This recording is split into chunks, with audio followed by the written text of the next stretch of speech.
മോളെ മോളെ എന്താ വെച്ചാ? അമ്മന്റെ അമ്മ പുഴയെ പോയി. ഒരു 11 മണി ആകുമ്പോഴത്തേക്കും അമ്മയോട് പണിസ്ഥലത്തേക്ക് വരാൻ പറ.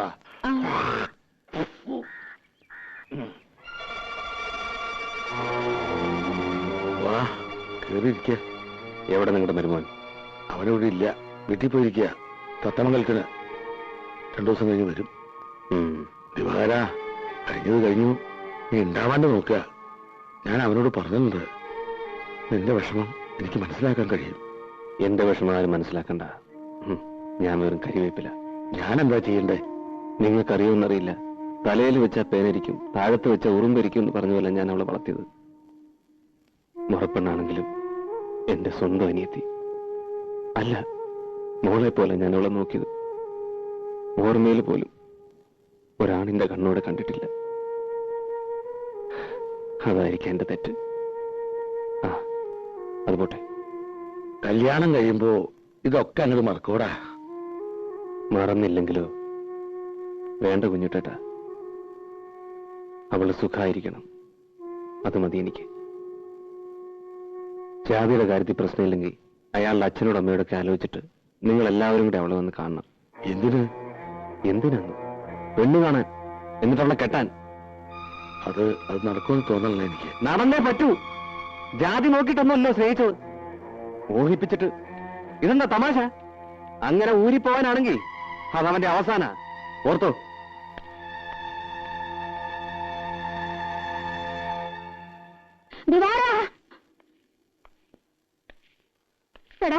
രാവിലെ കണ്ടോ നീ? കാട്ടിൽ കിടക്കുന്നത് കണ്ടോണ്ടാ ഞാനൊന്ന് കുളിക്കാൻ പോയത്. ഒന്ന് മുങ്ങി കയറി ചെന്നപ്പോഴേക്ക് ആളില്ല.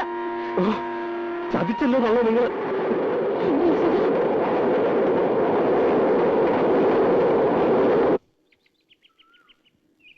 ഇത്തിരി കട്ടൻ ചായ തരാൻ പറഞ്ഞിട്ട്? പഞ്ചസാരയില്ല, വാങ്ങാൻ വിട്ടിട്ടുണ്ട്. ഏട്ടനെ കാണാൻ ഒരു പെണ്ണ് വന്നിരിക്കണ. പെണ്ണോ?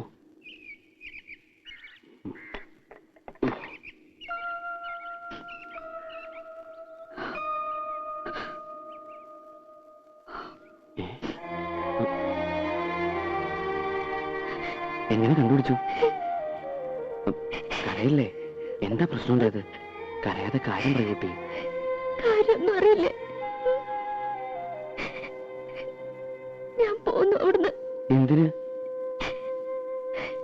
എനിക്കിനി അവിടെ നിൽക്കാൻ വയ്യ. വരനോട് എനിക്ക് അങ്ങനെയൊക്കെ സംസാരിക്കേണ്ടി വന്നു.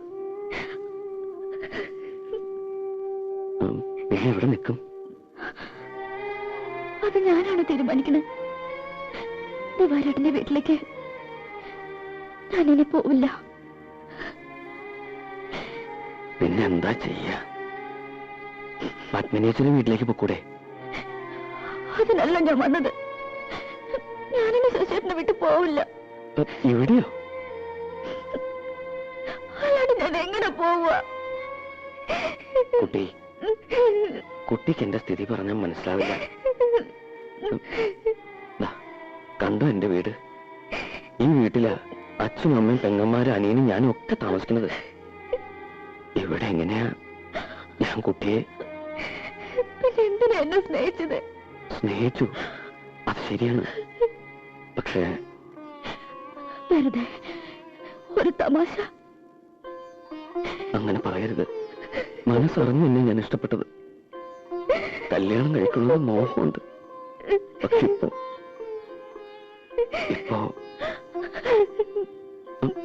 ഇപ്പൊ എനിക്ക് വയ്യ.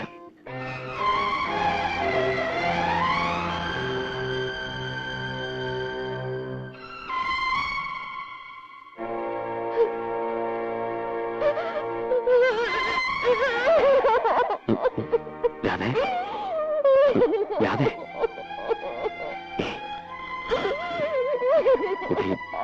എന്താ ഇത്?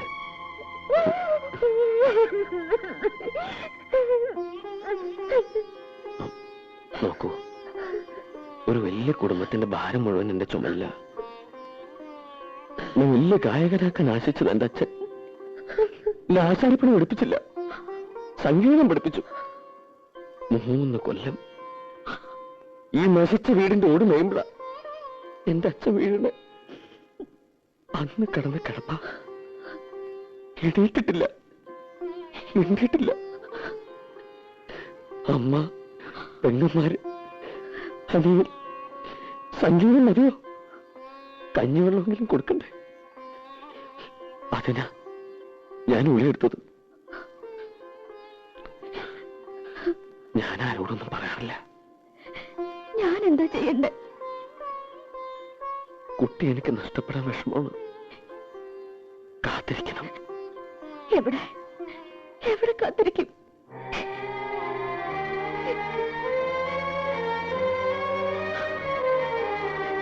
എനിക്കൊരു പായ വരിക്കാൻ ഇടം കിട്ടിയാൽ മതി. അത്ര കാരുണ്ടെങ്കിൽ എന്നോട് കാട്ടിക്കറി.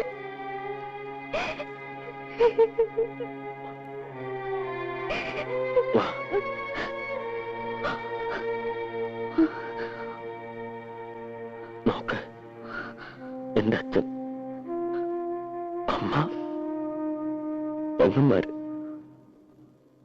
ഒരു മുറിയുണ്ട്.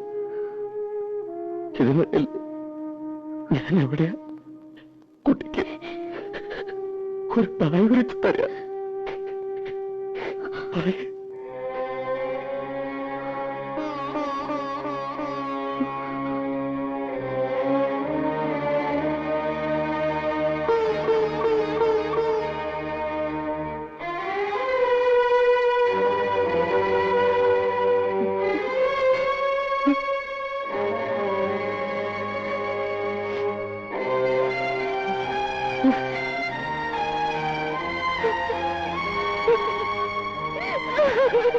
മോനെ, ആ കുട്ടി പോയി രക്ഷപ്പെട്ടോട്ടടാ. പാവം. അവള് എന്റെ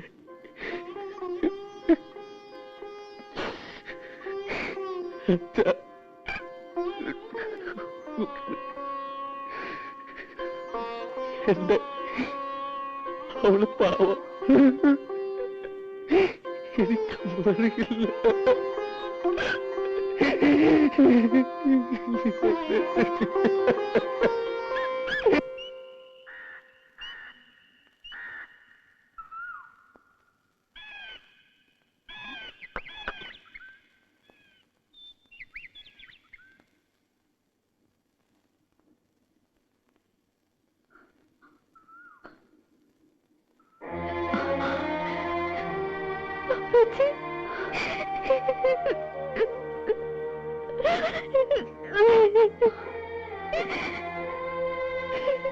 ഞാൻ അറിഞ്ഞ കാര്യങ്ങളൊക്കെ നീ ചെയ്തത് ഭയങ്കര ക്രൂരതയാണ്. ഇത്ര വിവരമില്ലാത്തവളായി പോയല്ലോ നീ. ഞാനിവിടെ എവിടെയെങ്കിലും ഒതുങ്ങി കഴിഞ്ഞോളാം. ഉപേക്ഷിക്കരുത്. അത് അപ്പേച്ചയ്ക്ക് 2 മക്കളുണ്ട്. അവരുടെ ജീവിതമെങ്കിലും ഓർക്കണം. നീ അപ്പേച്ചോട് ക്ഷമിക്കണം.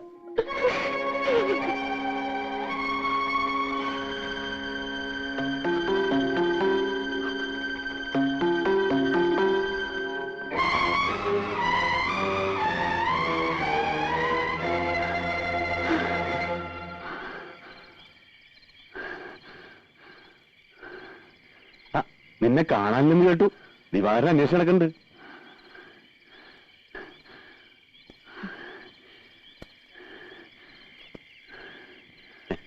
ചന്ദ്രേട്ടൻ ഇപ്പോഴും വാക്ക് മാറ്റിയിട്ടില്ല കേട്ടോ. ചന്ദ്രേട്ടൻ അത്രയ്ക്ക് ജീവനാ നിന്നെ. നിന്നെ ഞാൻ പോലെ നോക്കിക്കോളാം. എന്തരാക്കിയത്? ഞാനിന്ന് വിടില്ല. എന്നെ കഴിഞ്ഞ് നീ രക്ഷപ്പെടാൻ ഞാൻ സമ്മതിക്കാം.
ആർക്കൊക്കെ വേണ്ടെങ്കിലും എനിക്ക് വേണോ ഇതിന്റെ?